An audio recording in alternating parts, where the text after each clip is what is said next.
Hello, everybody. This is Chelsea, and I am super excited to have you join with me. I wanted to do a few question and answers. Unfortunately, it seems that things keep coming up, so it's making it a little bit hard to do so. So this one's going to be much more shortened than I anticipated. Some of the most important or the most common questions that I've been asked are just types of different variations of spirits. What's the difference between an angel and a demon, or a jinn and a elemental, and all those things? And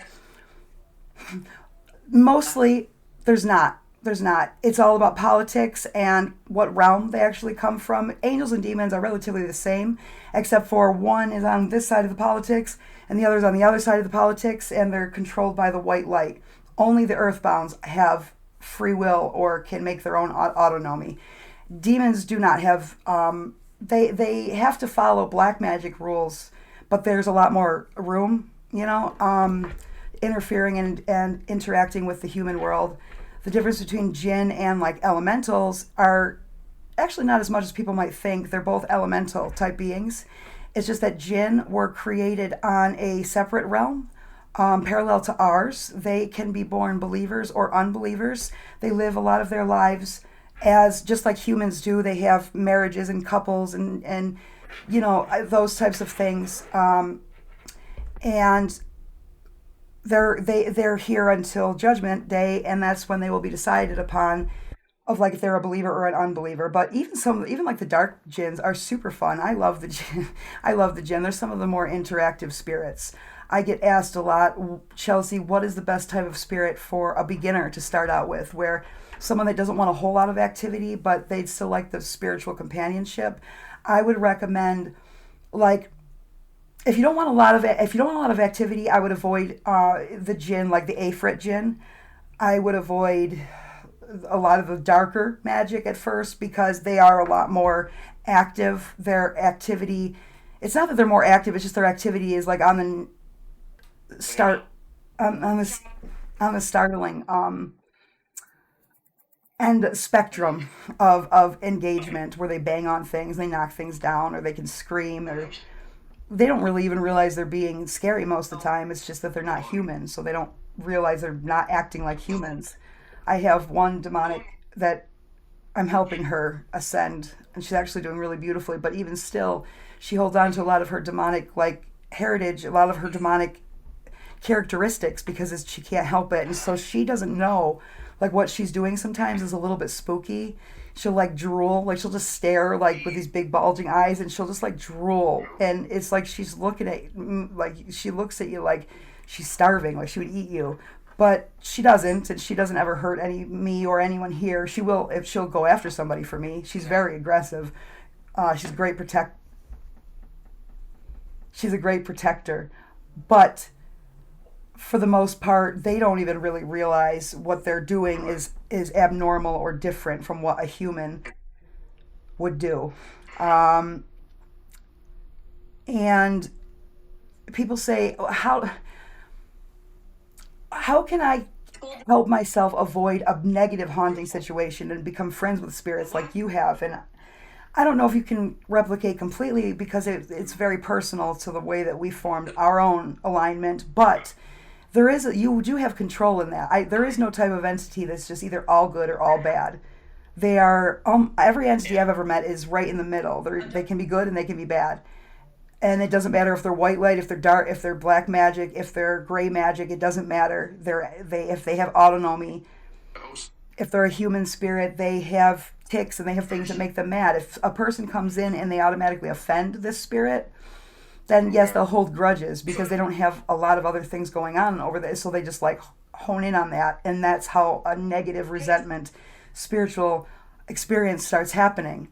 But if you come into a situation and you try to be as understanding and patient, or you don't make them feel like you're a threat, like you're not trying to push them out of where they are, then a lot of times they are extremely personable, and it's hard to make a spirit want to go after you if they're not working for another witch or warlock that's directing them to, because then they're just carrying out the wishes of the host that they care about, and that's not evil either. They think they're doing the right thing. And so that's a lot of times when people experience like all bad entities, that's what's happening. You're being targeted spiritually and somebody sent that entity. Most entities, they like you don't they anybody doesn't matter to them enough to go out of their way and to actively chase you down usually, unless you do something to make them mad or they're working on the behalf of their keeper that was treated in a way that they decided was wrong. They can make those decisions on their own. For example, for me, I set traps. I don't like to ask my spirit family to go do things on my behalf because I just don't. I don't like to. But what they do it on their own because they're always watching. And I set spiritual traps all even on like my social media. If somebody, and I'm not talking like I cause physical detriment to most people that come and they're not nice, but I like to teach them a lesson through retribution. And I like for them to be able to think the next time that maybe it's not such a great idea because the world is becoming very, very, very ugly. And people think that they can say and do whatever they want, that they would never say or do to somebody in their face as long as they're hiding behind their gadgets. But unfortunately, for those type of people, spirits use those gadgets like little open windows. They do not need permission. And so mine are always watching. And if somebody comes onto my stuff and they do a certain amount of things that triggers that threat detection, yeah, they're in trouble. Yes. And for the most part, it's equal. So they're not going to like go way overboard. Like they're not going to do something horrendous because somebody said a not nice word. I don't agree with that either. I have been asked to put hexes on people with my Santeria because their ex just didn't want to be with them anymore, and those are the type of things that I will not partake in. It has to, retribution as a gray magic witch, or gray magic practitioner myself. I do use retribution, but I use it as an evening of the scale to make sure that the universe continues to work on equilibrium. And that's one of the best ways is through getting that justice. You have to, and it should always be eye for an eye. It should be measured. So very rarely would I ask them, or would they do something so extreme that it's extreme, and they would only do that if they felt that I was being put in danger, or if this person needed to be stopped before they were going to cause more danger. If somebody hurt my loved one and they were never held accountable, those are the things that there are different entities, even darker and deep down, and they wait on guard. Those ones we don't interact with on video, or they're not lighthearted at all. And those are the ones that they exist purely for retribution. But even they are wonderful, and they all have their place and their tasks and their jobs. And there's not a single one here that runs on an evil agenda. Nobody here just wants to harm people because they just want to harm people. It goes against all of our contracts and practices. But some people say, everything returns back to tenfold, the tenfold rule. That's not every belief system believes that. Santeria does not believe that. Santeria believes you must right wrongs. Because if apathy is worse in the spiritual realm than the actual doer. And so if you're a person that watches things being done that you wouldn't want being done to you or your loved one, those are the things that you will catch karma for. And it's rough. It's not nice karma. It's not, it's not like you get a sliver. It's always going to be in one way or another equal, but the spiritual realm is different from human drive. And their determination of what's equal, it's just not worth the gamble. So, just understand that magic is very real, and that the internet does not protect anyone. It actually makes a portal. And I try to tell, like, all the witches that I know and the coven that have been working for a long, long time, they do not have anything to do with social media as far as their own stuff because they know how magic works and how those tools actually work to a practitioner's benefit. And it doesn't take much information or much of anything. So I have social media because I'm not afraid. I have too many. I have no. I'm not afraid of anybody magically. Let's just say that. And so I'm not going to hide in the corner, especially because I don't get to physically leave my house very often with my spine and things like that nature. So I have to be able to reach out to people because I want to help as many people as I possibly can, which is another question that I've been asked, like, why are you doing this? It seems like there is a lot of negativity, a lot more negativity that comes out of this than positivity. So why don't you just like not? Why don't you just not tell anybody about your gift and just hide? Because like literally people have said that to me, like it's my fault. Um, and my answer to that is because I shouldn't have to not be able to pursue my goals or dreams or to help and carry out the goals and the hopes of the entities that physically saved my life. And they asked me of a task in return. And I don't take things and then not complete my end of the agreement. That's not something that I do. And at first we were not trying to like make money off of this, and I went a long time with nothing. I mean, this was at the worst part of my injury. I could barely even stand some days. I would have spasms and lay on my floor. I would have no human interaction for sometimes weeks unless it was to be medically tortured or to be harassed and treated like I owe somebody something for nothing. And the only thing that I was asking for the first several years in exchange for hours worth of my work was just a review. And I never told anyone what they had to say as long as it was truthful. Um, and the way that I channel, I actually spew as much information about the person that they're trying to reach without asking a single question. The less I know, the better for their sake, because then they know that I'm speaking to the spirit. Because there's things that I'm saying that nobody could know. Sometimes not even police know about like certain details of when people have passed away and afterward and things. And so nobody else could know that. And at the end, I always save time for like questions and answers and things like that. But it ends up taking hours, and it hurts. It's not like it's as simple like me talking to you and giving the information out. It is literally like ripping my own soul, my own essence out of my physical body and allowing for this soul to come into it. And I go through every single thing they've ever gone through, from the beginning to the very end and after. Every happiness,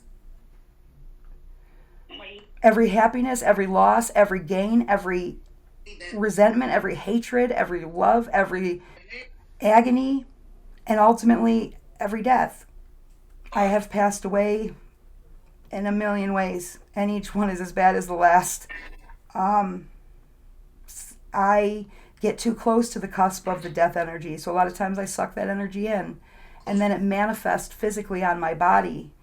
For example, there was a man that I channeled that he was at the end of his life on dialysis, end of life services, and he hated the IVs, couldn't stand them, and they were like putting them all over his body at the end. And so I started developing these welts like within an hour of this channeling, all over my body in the same spots that these IVs would be on his body. And I was sick. Like I felt like I was vomiting blood. I've had nosebleeds that last days. I've gone through traumas that I've never personally gone through somebody else's shoes, some most horrible, unspeakable things. It hurts. It hurts. And it means a lot to me because I do believe I know that's why I'm here and it's what I'm meant to do. And I, I've been in so much pain as it was already with my own work injury. I fell 30 feet onto concrete trying to earn a living. And um, I don't think that people appreciate the depth of, I know they don't appreciate, a lot of them don't appreciate, they don't deserve it because throughout the years that I was suffering the worst, All I was asking for was the review because I thought I could be building up clientele so that years later I wouldn't still be dealing with being spoken to like an amateur, being bullied to the point of like literal harassment. Just today, this woman has, I don't even know who she is. She just started marking up my entire profile since last night. I wasn't even on the stupid app all day long. And I come to it after I was in a relatively good mood, go figure.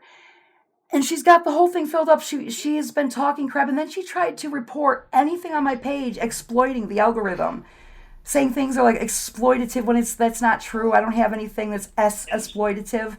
I am a literal victim of that because I was attacked in a medical cab during all of this, and I had to claw to get away from him.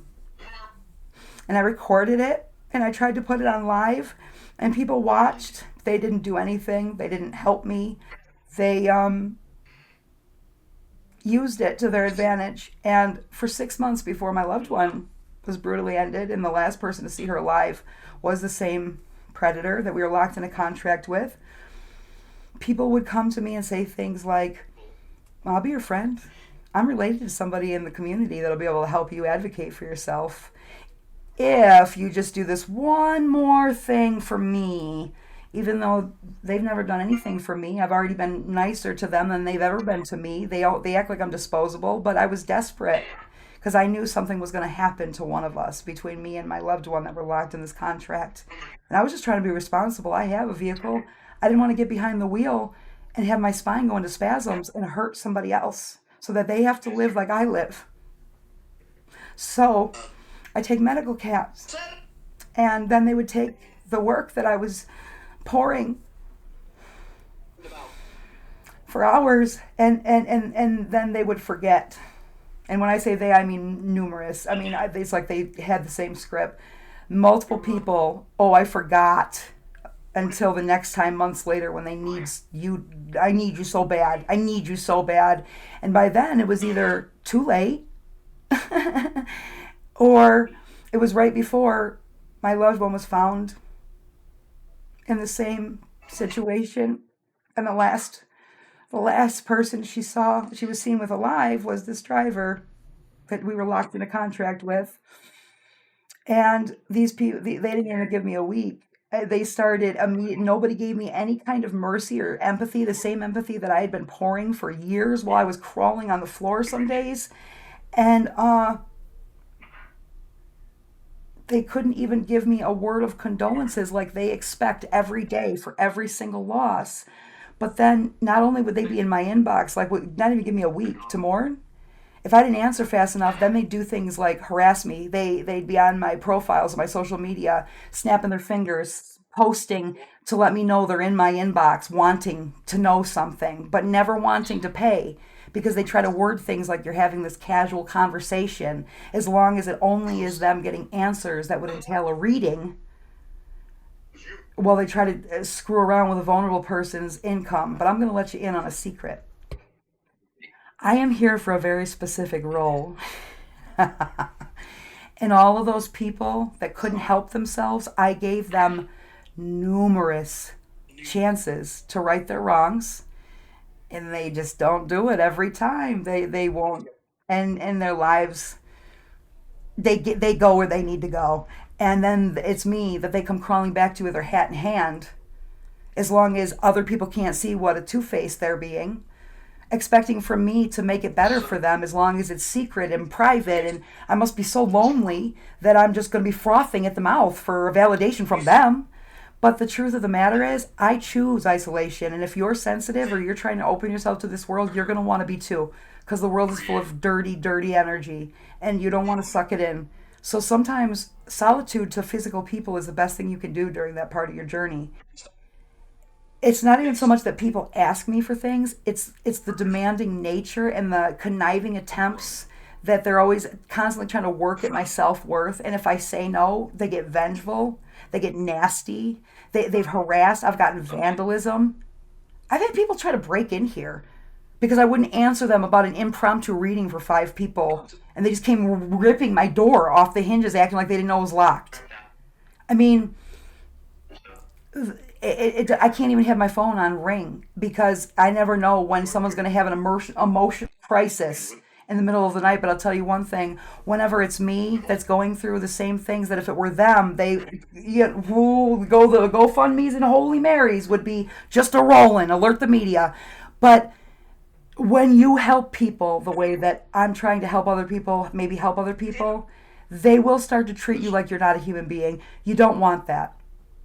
Do not sell yourself short. That's the most important piece of information that I can give you. Don't tell anyone your next move.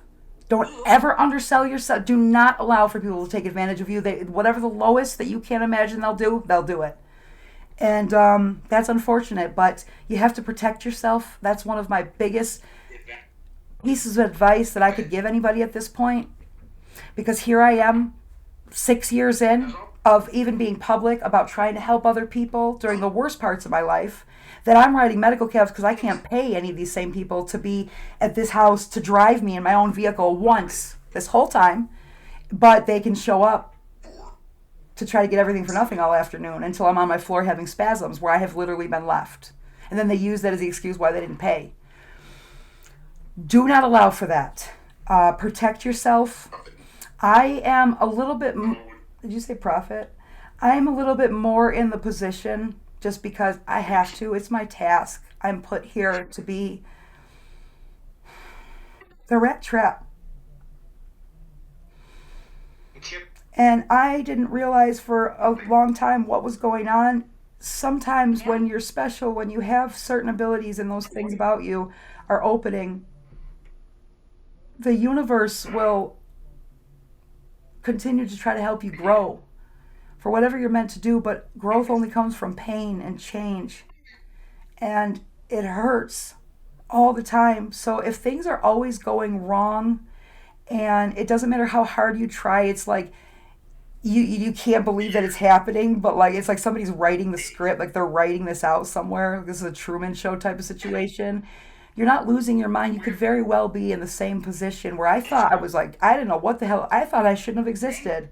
I mean, I thought the universe was literally trying to tell me like I'm a freak of nature. I should not exist, and things will not get better until I do not, because I just, and it's not true. It actually took me working alongside celestials for them to allow me in a secret to my lineage and my purpose and my tasks. And the reason that there's a lot of bad around is because I I'm like a sheep herder, and it sucks. But I'm trying to do something positive with it as well by helping other people. I believe that the world could be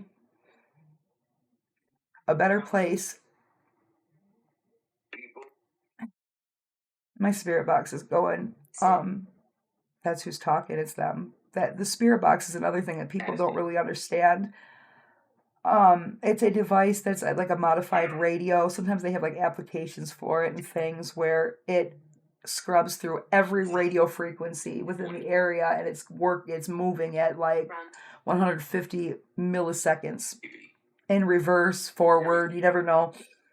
But it's not for the actual words. It's going so fast that it creates like a white noise effect for them, which helps them break through and to be able to be heard, since clairaudience, to be able to hear a spirit with your bare ear, is one of the last compartments of the mind that open, as far as the extra senses.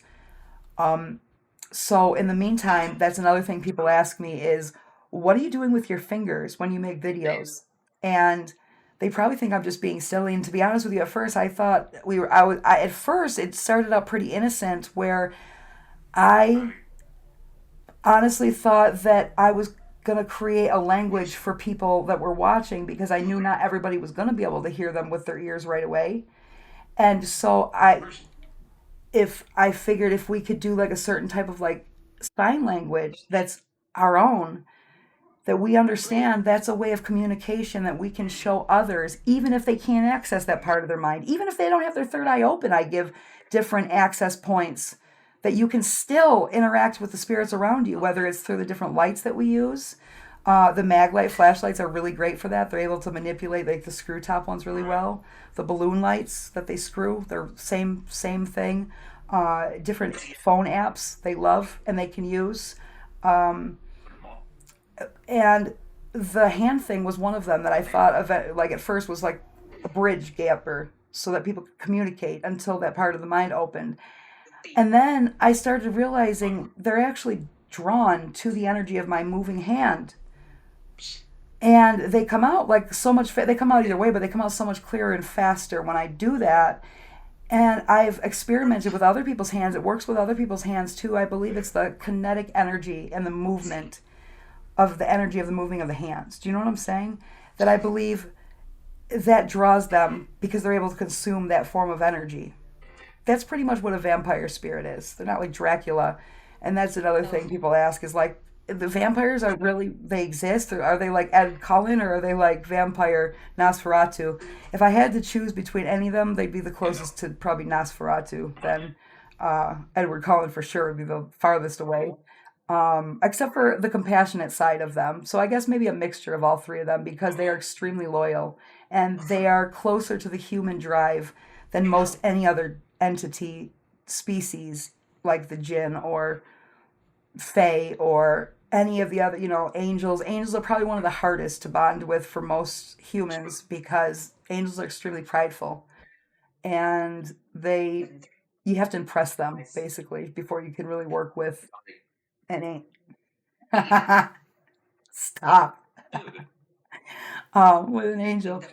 But for me, it's a little bit different. I have a little bit of an in. I specialize, a part of my Santeria is my mastery of necromancy. And it's, I don't use necromancy for bad. It's a part of my title and my gifts and what I'm here for. A lot of people hear those words and they think that means like the devil and like worshiping the devil. And that's not the case. You can be very much aligned with the white light and use different. It's what how you use that magic that determines good or bad. It's not that you use it; it's how you use it, when you use it. If you use it to help empower and to forward and to equal out, they copied that. They copied my word. There's no like recording. Like it's a little modified radio. That's pretty cool. Um, we use the SB7T spirit box. I know sometimes people ask me like what that beeping noise is that we have in a lot of our videos. This is what I'm talking about. This is my SB7T. They have a temperature deviation device on this one, and it's going to be this little. See, so like if somebody touches it and the temperature is higher, it shouldn't be still going. They're playing with it now, but it's usually just supposed to turn right off as soon as the temperature is removed from it. And if it's lower than 98 degrees by a massive amount, then it's the blue light that goes off. But yeah, it usually only stays lit for as long as you touch it. Yeah, see more like that. But anyways, if you're going to walk this path, oh, see? They did it. They did it for you. That means that it's much colder than 98. I can't ever make this one go off. I'm always much hotter. But very good. Thank you so much. Uh it's going to get frustrating sometimes. People are not nice and you're not going to be able to reach everybody. And if you're an empath, you're going to want to try to reach as many people as you can, but you cannot pour from an empty cup. That's how good souls turn not good. If I didn't have a task to stay on, I would be one of them, unfortunately. Um, there's only so much a person can take. There's only so much anything any being can take. A caged animal, it doesn't matter. And just be kind to other people in the community that might have a different idea than you. You have no idea what's going on in people's lives. And sometimes, like, this is one of the only things that I have to even exist for. I've already tried to hang it up, to be honest with you. I mean, I laugh about it because it's a dark joke, but I did. I did. And my life was saved by the three spirits that were already here. And The only thing that they've asked me in return for all the wonderful things that all the times they've been there as my family is to help them reach other people so that more spirits don't have to exist in the dark, and that more people know that they're real and that they can reach them. And so I don't have much of I can't just stop because they mean too much to me. They've done too much for me. And sometimes people are predatory and they know that. They can sense that and they try to take advantage of that. But you cannot let them if you're going to do something like this, or it will drain you to nothing. People are jealous. They get very, very jealous. They don't want to give you credit as soon as you do something, but it's just they expect all the validation themselves. Those are things that we should support each other in this community. And if you notice, I'm not the type of person that says things like only I can do it, only I am and divine enough, and you peons are not ever going to be good enough, because that energy is exhausting and it's not true. And I want to help evolve everybody. Did you know that the angels actually came to Earth to begin with to help spread white magic and teach to mankind? But they only the ones that fell only fell not because they were spreading white magic, but because they procreated with some of the humans, unfortunately, and it created for very sad beings of abomination that don't fit in either realm really, but it's just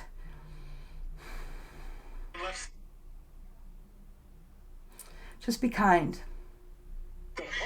And don't victim blame. If you see someone being mean to somebody in this community, if you see somebody, a lot of times people will say things, you're on drugs, you're on something, and those are no character player statements. When they say those things, know that you've won. Know that they have literally nothing else to grasp on, especially if it's not true.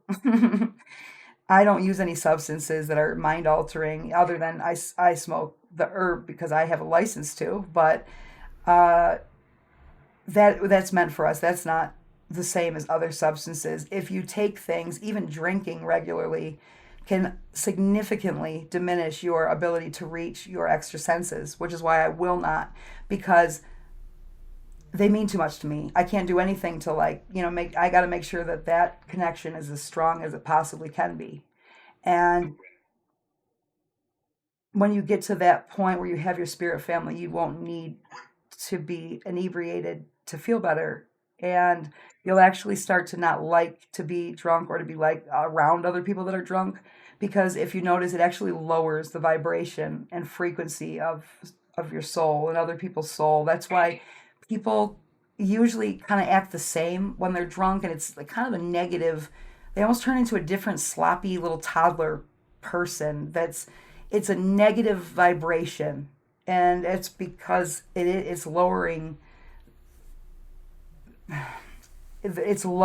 their frequency range. We act a lot like radio towers, and whatever we're near or closest to on a regular, that's what we're going to grab on and hone in on, and that will become our energy after a while.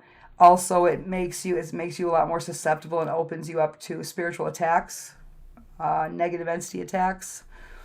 I have been attacked when I was young, like very young, and I spiritually was attacked when I was a little bit older, with witnesses that it still to this day has scarred them because it was so scary and surreal and like it was there was no other explanation. There was no way to deny what was going on. Also, there are some people that will handle seeing those type of things, or if you show them your gift, their mind won't be ready to know that information, and they very well could lose their marbles. I developed a very scary stalker situation when I was younger, because this guy didn't believe in anything like that. We went to college together. I thought I knew this person. They were normal, but they never believed in anything like that. They wanted to believe in something like that. I channeled something for them in front of them, physically, like in the same room, and it made them, what they saw that day made them lose their marbles. And I feel guilty for that, but they started to become very scary. He believed that I was a biblical figure, and this biblical figure was not good because that meant like the end of mankind, literally, that he believed that to his core. And it was becoming like he needed to like put an end to me to save humanity. It was very strange. It was very scary. He used to like chant Bible verses and walk back and forth outside of my parents' home. Um, and so they've had to call the police, and they used to come to my job. It was bad. It was really bad. And it was because their mind could not tolerate knowing what they found out, and it broke them. And I feel, you have to be, that was a very harsh lesson, but you have to be careful. Not everybody is, he ended up ultimately, unfortunately, un, un, undoing himself, but I don't, I hope that it wasn't, that would be awful. I don't know. We had a restraining order. I wanted to stay the hell away. I don't know what the details of that because I don't like his energy. He scares me. Even as now, as a spirit, he would scare me. Probably more now than he would have in physical realm. Um, and there's no type of entity that can't be changed or can't grow with love. Even the darkest, scariest from the abyss itself, I have managed to do something called help them become hallowed, which means they renounce their black magic ties. And that means they leave behind all their brothers and sisters and everything they've ever known, everything, to join the white light alignment and work under the mentorship of a higher figure, celestial. Um, a lot of people think that celestial, like angels, are weak because they're kind, and they're very fierce. They actually could be scarier than demons themselves. And some angels, like the Samuel the Great, actually is known as the left hand of the creator because his divine purpose and mission is an angel of ascending, and not usually out of wrath, sometimes out of wrath, because he is known as the creator's poison, creator's wrath, and all of his legion underneath him that serve here on earth as an earthbound for Samiel's fifth realm legion. Um, and they still work under the direction of the divine and the universe itself. And it's all works together as one. Nobody's right and nobody's wrong. There's not one religion from what I have seen and been shown. There's all the religions sort of work like a big bicycle wheel, right? The creator is the perfect circular center. And each different belief system, as long as they're all a base of light, love, and growth of creation, they all lead to the same perfect circular center. So nobody's right, nobody's wrong. It's not as dire and permanent and bad news as everybody likes to, from the soapbox. We're all learning, and I'm glad to be able to provide at least this channel for those like myself who probably feel very alone in the beginning, because I know I did. I didn't think that there was anybody else out there. I didn't know how to connect at all. And I had to kind of go through a lot of things by myself and learning along the way. But now we have each other, and I'm going to help the best I can to steer all of us to avoid some of the bigger issues that I've run into. And I'm so thankful that I have the loyalty of those that do choose to support and show up, like, subscribe, all of those things. I constantly am sending positive vibrations and energy to those who truly are my friend, because that is the best way that you can help me, is to just help me with this goal of forwarding this message and helping others ascend and reach their own extra senses of clairsentience, clairaudience, clairvoyance, all of it, because it's right within grasp. Any spiritualist that tells you that nobody else can do it but themselves, they're lying. Don't trust anything about them. You can do it. I know you can do it. You can do it. I know you can. And I'm going to be there the whole way cheering you on.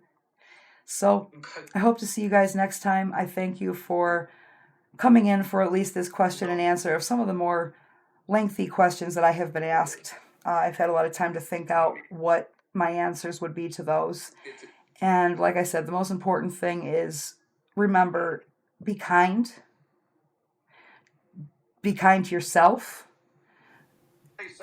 Please don't try to pour from an empty cup because people will try to take advantage. Know your worth. And I'll be there supporting you and rooting you on all the way there. I can't wait till we're all on the other side of that bridge, though. I'll see you guys next time. Stay curious, cuties.